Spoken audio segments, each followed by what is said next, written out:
Okay. All right. Let's get to this episode. I thought this episode was basic and average, to be honest with you. You had so much heat coming out of NXT, but because this goddamn thing is taped, you got no heat coming into the show. I like the venue in Minnesota. I at different times they were up for Kennedy or Mr. Anderson. Sorry, I think they're up for the opening match, but the rest of it just felt like they were not interested. So we'll get to the opening match. I don't think this is going to be a long one. I got to get out of here soon. Leon Slater and Cedric Alexander defeated the Rascals, Trey Miguel, and Zachary Wentz in like 10 minutes. Myron Reed was on commentary. Myron Reed will be facing Leon Slater tomorrow night on Victory Road. Miguel caught Slater with a knee, and Wentz came out the top with a swanton for a near fall. The Rascals went for a double team, but Alexander broke it up and started suplexing everyone like he was Brock Lesnar. Slater hit Miguel with a swanton 450 and got the pinfall. This is a fun match, and I want to see Leon versus Myron Reed, but the whole babyface versus babyface thing I think is kind of boring sometimes. So I feel like maybe Myron Reed should have turned heel, but I guess maybe it's just me being an old curmudgeon, which I am for sure. So, Jim Miller interviewed Frankie, who promised to make something out of Jake something later tonight. There you go. And then on NXT Tuesday, TNA invaded and ruined the title for title match finish that literally everyone saw coming. What happens next between NXT and TNA? Nothing, because NXT has No Mercy on Saturday and TNA has Victory Road on Friday. No Mercy is in Fort Lauderdale, Florida, and on the complete opposite fucking end of the continent in Edmonton, Alberta, is where NXT is at. So, there you go. Let's see. Eric Young yelled at Santino Marella in the parking lot, and Marella made the match between Joe Hendry and Eric Young for tomorrow night. So I get the feeling this is where Eric Young shit cans old Joe Hendry. You notice how at NXT Joe Hendry wrestled, and they're not talking about him as if he's a TNA star. He's just an NXT star. He was not a part of the invasion. He was not a part of anything. His job is, and he's in NXT. He's on loan to TNA. Like, that's what it is. So Gerard says, pretty sure we'll get some stuff between both companies. Yeah, like if you're not on Victory Road, I get the feeling you can go to No Mercy and vice versa. So, gotcha. Victoria Crawford defeated Jody Threat in 4 minutes. I wish it was 30 seconds. This was so bad. The crowd did not care. Tessa Blanchard returned and distracted Jody, and Crawford got it. She missed the axe. She missed the axe kick, but she hit her with She attempted to hit her with an axe kick that she blew, and camera showed it, and so it wasn't very good. Bad match. I guess they're setting up something with Jody, and so I guess it's gonna be Jody. Somebody, I think it was Dobby. I can't remember who said it, but Jody and Gia Miller versus Tessa and Danny Luna, I think is where they're going for Bound for Glory.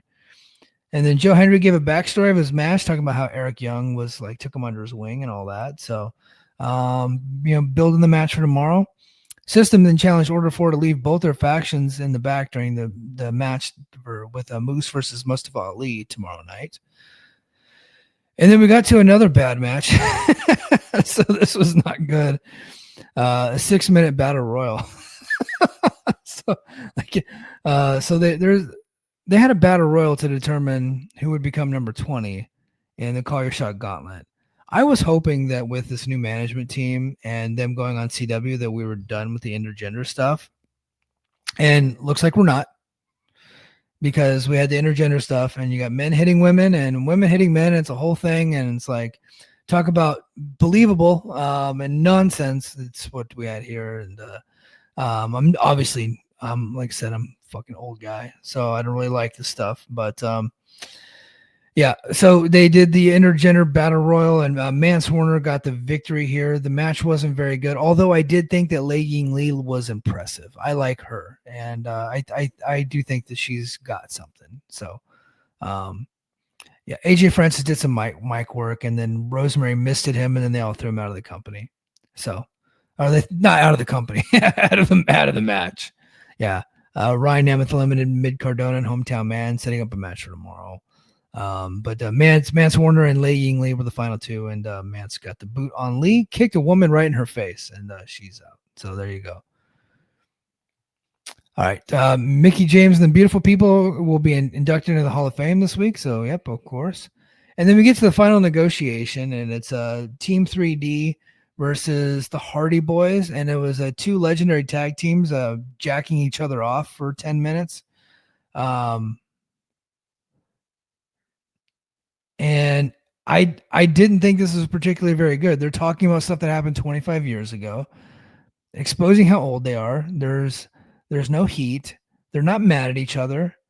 They're going to compete for the tag team titles, which I think is a mistake. I think that they should have pulled the titles from the Hardys and put them back on the Nemeth. I wanted it to be Rich Swann and AJ Francis, but they brought him back, Rich Swann back for that one night, and he's not back. And I saw him I didn't watch it, but I saw the tweet. He showed up at NWA, so I don't even know if the guy's in the company anymore. I don't know what's happening there. The crowd was into this, though. I was not into this, but the crowd was into this. Look, here's the thing. They're going to do a tables match, which we all saw coming. The fans popped for the announcement for the tables match. And they're saying it because 25 years ago, they had the first tables match. It wasn't the first, right? Like Public Enemy they did those before. And Sabu had tables matches. It was the first in WWE, but it was not the first. And so they're doing the tables. I'm sure the match is going to be fine. The problem is that the Dudley Boys that I grew up with, and they did call themselves the Dudley Boys, although Team 3D is on the header, would have attacked the Hardys here when they weren't looking, put them through the tables, beat the shit out of Jeff Hardy, left him bloody, so that way he couldn't go to Canada. Right? That's the Dudley Boys that I grew up with, not these soft ass pussies that I saw tonight. I'm just talking about the characters, right? These big softies that I saw tonight blowing smoke up the Hardy Boys' asses. I don't like those Dudley Boys. I like the Dudley Boys that are using F-bombs and trying to start riots and beating the shit out of people, right? We didn't get that. We got two tag teams jacking each other off, and that's just not very interesting to me, right? Get some heat. Let's have a fight. And maybe they'll get there, but Jeff Hardy is not going to be in Edmonton because he's not allowed in Canada. So they can't, I don't think they can build the match. I think that was the build. I could be wrong, but I don't think we're going to see it. So I don't know. Okay. Mustafa Ali is tired of the disrespect in the system, and Ali accept the Moose's challenge, leave everyone else in the back for their main event. I don't think it's the main event, by the way. Ali ups the ante by adding a stipulation that the winner of the match gets his team the advantage in the upcoming Hardcore War. So now we know that Mustafa Ali is winning because the heels always get the advantage in the Hardcore War. So the system bursts on the scene and both sides stare each other down. A little preview for Victory Road, which I'll get into here in a minute. And then we get to the main event, Steve Macklin and Ken Anderson versus Frankie Kazarian and Jake Something. I thought this was a good match. So they bookended it with two pretty good matches. It's not anything that anybody needs to go out of the way to see, unless you grew up with Ken Anderson and you just want to see him back in the ring. You just like him. I think that I would recommend it. I thought it was a good match. If you're a star chaser, a star fucker, you like the star ratings, match not for you. You like some good crowd heat, old school style tag team wrestling, where the heels are beating down the baby faces, and you got the old legend in there, and you got the three young guys. And Frankie's not really young. I think Frankie and Anderson are probably the same age. But I thought it was a well put together, well done match. And Steve Macklin got the KIA on Frankie Kazarian, which tells me that Frankie is probably winning tomorrow, and I think that's the right decision. And I say that knowing that I love Steve Macklin, but I just don't think that his babyface run has been great. So, all right, let me get back to the chat, and then I'm going to hit up the Victory Road preview, and then we're going to call it a night. Alter says, breaking news, AJ Francis out of the company. Yeah. Lei Ying Lee should win the KO title. Yeah, I think she could win it. Yeah, I would love to see that. Yeah, poor job getting any heat for this tag team match. Team 3D did not cost them the titles to take Jeff out in the segment. Yeah. Like, well, so that's what we needed. All right. Thankfully, these next 2 weeks will go by before BFG. Yeah, I think the build happened tonight. So I think a lot Impact 88. I think the last time the Dudley Boys had a tables match at Bound for Glory, they lost to the Steiner Brothers in 2010. That might be true. I'm not going to look that up, but that sounds true. So there you go. All right, let's get to the Victory Road. So on the countdown show, we got Cedric Alexander versus Trey Miguel versus Zachary Wentz. Should be a great match. I wonder who's going to get the title match at Bound for Glory. I don't think they're going to go back to Cedric. So I'm curious. I would probably go with Zachary Wentz, especially because he's got that NXT cred. That's probably the way to go. AJ Francis is going to have Matt Hardy on the first class penthouse. You could skip that, I'm sure. And then Victory Road, Moose versus Mustafa Ali. Winner gets the advantage in the hardcore bore. I'm going to go with Mustafa Ali there. Hometown Man and Matt Cardona versus the Nemeths. I'm gonna stick with the heels. I'm gonna go heels on that one. Heels up. Nemeths win, and they've been Hometown Man. Mike Santana versus future TNA legend Ridge Holland. I don't know this for a fact. I just know it's true that this is Ridge Holland's. Excuse me. This is a Ridge Holland interview. Essentially, this is his tryout match with TNA. Because I don't think this guy is long for WWE. They've tried with him for so long. And I think TNA is kicking the tires on this guy because I get the feeling that Ridge Holland's going to be gone and they can bring him in at a lower rate. So, Elegance Brand versus the Inspiration for the TNA Knockouts Tag Team titles. I'm going to go Inspiration here finally. I think you want the Inspiration holding those tag team titles as you head into Bound for Glory, especially if they can get on NXT television and promoted like their faces that they know. Elegance Brand is I like them. I think they're a really good tag team. But I think you want the titles on Inspiration heading into Bound for Glory as you build it because you're going to do all the crossover with NXT. You're going to have the cred there. So Joe Hendry versus Eric Young. I think Eric Young wins. And then who was it earlier? I want to get to your chat. Was it Nicholas Riley?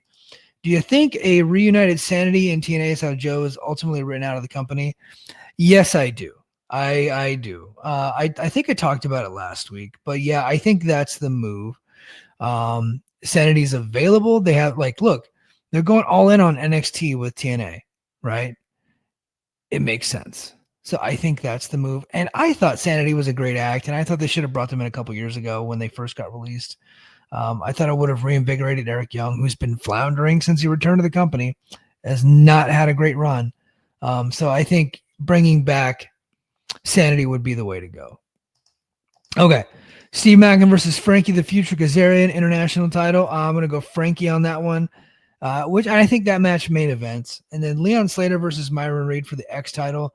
Leon, of course, retains. And, of course, no mention of the Knockouts World title, the TNA World Champion on the card. So there you go.